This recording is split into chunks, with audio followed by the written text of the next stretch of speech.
Hello there, developers of games for learning and development. So this is update number 2 of Toolbox for Creativity in Kickstarter, the project. First of all, I'm going to tell you what are we going to do today, and today we are going to focus on how we are running this project based on project management approaches such as waterfall and agile. And then when waterfall and agile gets a bit too much, then we also have some techniques from, say, Kanban and Lean, sort of Lean manufacturing, Lean Six Sigma, basic stuff to help you get through it. And before we get there, let's do a recap of last week's update.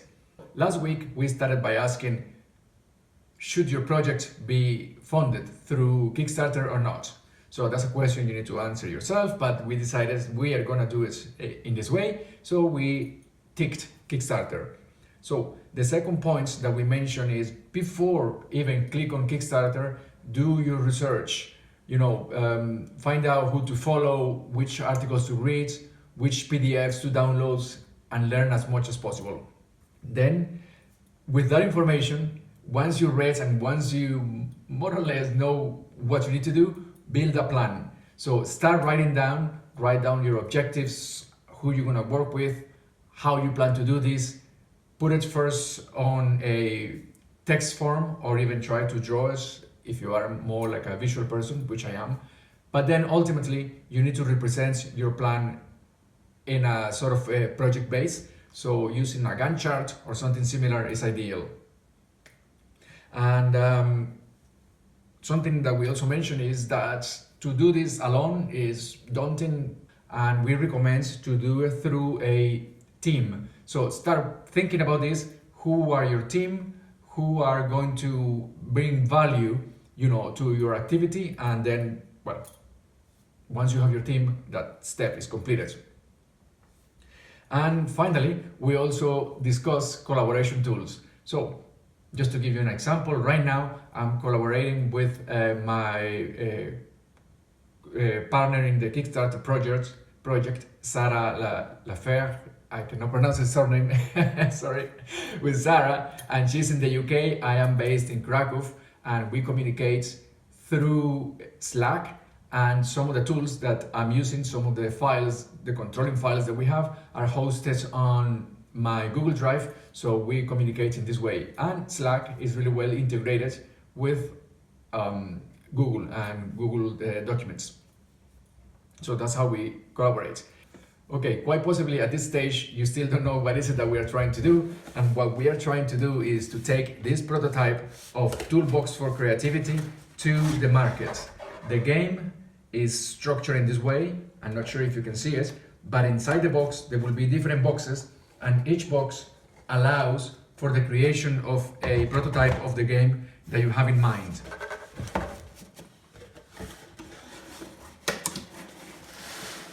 And so here is a box. Let's assume this is box number 2. The idea is that when you open the box, there will be some elements inside the box, and these elements allow you to build prototypes of the game that you're trying to create, which will represent an idea.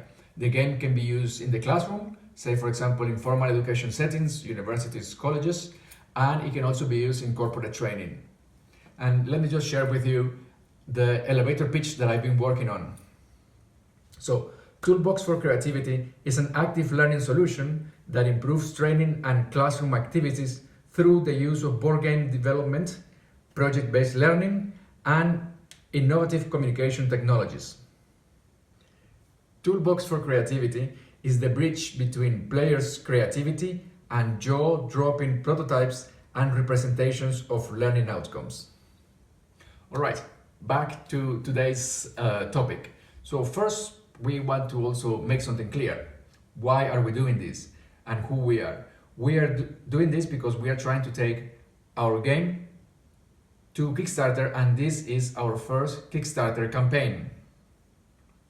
We are also developing a game for learning and development, and we are based in Europe. The team that is creating this, Sarah, is in the UK, and myself is, for now, based in Krakow, although my home address is in Ireland.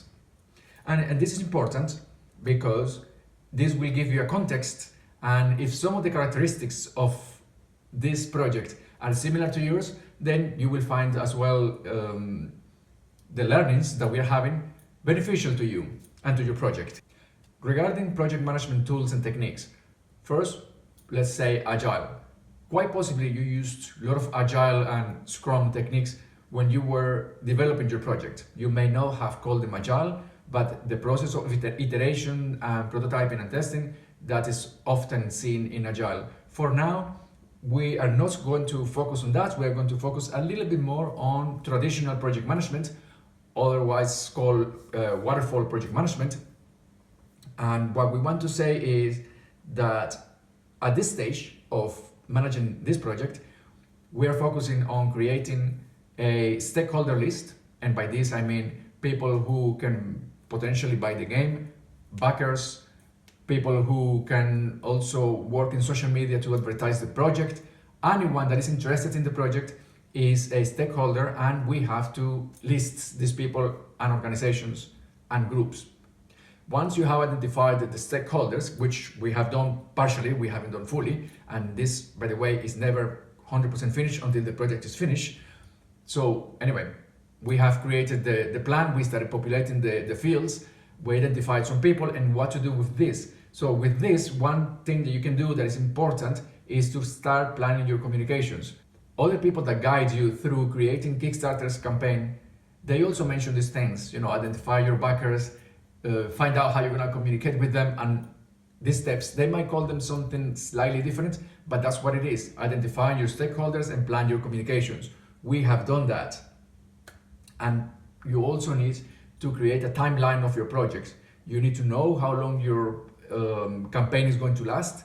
You need to know the activities that you will do before and the activities that you will do after. This, whatever you want to call it, it is actually a timeline, and you need to have this clear. There's no way around this. We also have done this partially. And I know all of this planning, creating documents, Excel, dates, amounts, sometimes it's daunting, it seems too much, and this is actually something that I experienced this week, that some of the activities were simply just too much. They can take weeks to complete, and psychologically we start feeling a bit overwhelmed. So there are some techniques that we can use in order to feel a bit better and continue working. So the first one that I recommend is using a Kanban board. So simply, and I know a lot of people are gonna get angry with me when I say this, but it really simply is a board. And the simplest form of the board is to have 3 columns in which you have to do, doing, and done activities. So you have your list of activities, you only populate the to-do section, and you can do this with sticky pads, the activities that you can complete in the next 2 weeks. So don't put everything there because then it will be too much. So put in here in the to-do, the activities that you will do in the next 2 weeks, and activities that you know that will be assigned to a particular member of the team. If you still don't know who's going to be doing that, don't put it there yet. Or if it is an activity that will be done in the next month or in 2 months, don't put it there yet. So once you assign them to people, once you know when they need to be completed, move them to doing, and once they are done, finish, move them to done. So this is a good way to focus on what needs to be done right now, what you're doing, what you're working on, rather than looking at the whole list of things that need to be done 6 months down the line. So that's the first technique. And the second one is something that goes by many names, celebrating small wins or low-hanging fruit. It has different names. And this I heard for the first time through Lean manufacturing, Lean Six Sigma. So the idea is that while you have some activities that are extremely important, but take many weeks, many months to complete, again, psychologically, those can be really heavy on us, on the team. So focus on the small wins, things that are simple to complete, but bring a bit of joy, and actually maximize that joy by celebrating them. So celebrating small wins. Okay, and I also want to say that when you are managing projects, not everything is fun and games. through my research on the internet about running Kickstarter campaigns, I think that especially when it comes to developing board games, the language is a bit over positive. You know, okay, they do give you a bit of warning, but they say that some things are just 2 clicks here and 2 clicks there and you are done and you can move on to the next stage. And sometimes it's true, but we also need to be realistic. And so I want to say that not everything in managing a project, and this is managing a project, not everything is fun and games. So, for instance, Don Norman, the author of the book The Design of Everyday Things, he makes a differentiation when it comes to designing, and the art of designing is usually managed through a project structure, that there are 2 types of, I'm not sure if it is, you have errors and mistakes. They are quite different and they mean different things. And the reason I'm going back to Don Norman and his book and his learning, the book is amazing by the way, is because when it comes to planning, I also think that there are 2, I consider there should be 2 differentiations. The first one is when things start to fail or they're not 100% right, you need to adjust your plans. That's one. But the other one is when there is an absolute lack of planning and the planning has been done in a very poorly way. Those are 2 complete different ways. If you have done your work properly and something else comes along, of course you need to adjust your planning, you need to react to changes. But if you did a really poor planning just to get it out of the way, perhaps you didn't know how to do it and you just decided that what you knew was enough. All this kind of stuff is bad planning and actually should not be even considered a proper planning. And the reason I mentioned this is in our planning stage, we identified that creating a pre-launch page on Kickstarter was something that would take no more than 2 hours. This morning, I was battling with Kickstarter for 6 hours, trying to verify my identity. So this is an example of planning. We knew it had to be done. We had an approximate time of how long it will take, but in reality, it has taken more than 6 hours, still not completed. Kickstarter still does not accept that my nationality and my bank accounts are in Ireland, so I have to, find out how to do this. I already wrote to them. I don't know what is the outcome. I will tell you more about this in the next iteration, the next week, the next updates. Hopefully we will have a resolution for this small problem. But okay, yes, I mentioned that when planning is too much, you need some small activities to celebrate in order to keep you going. And we do have some activities to celebrate, things that we have completed this week. And I believe as well, when you are running your project, you should focus on completing. This is week 2 of the project of taking Toolbox for Creativity to Kickstarter. So first of all, we created a MailChimp account.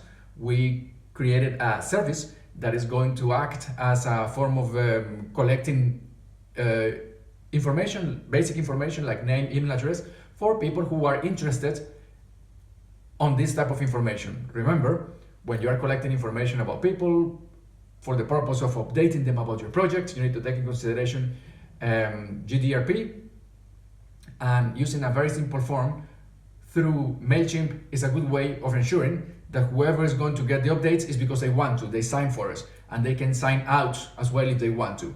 All these services are pretty much automated in your MailChimp.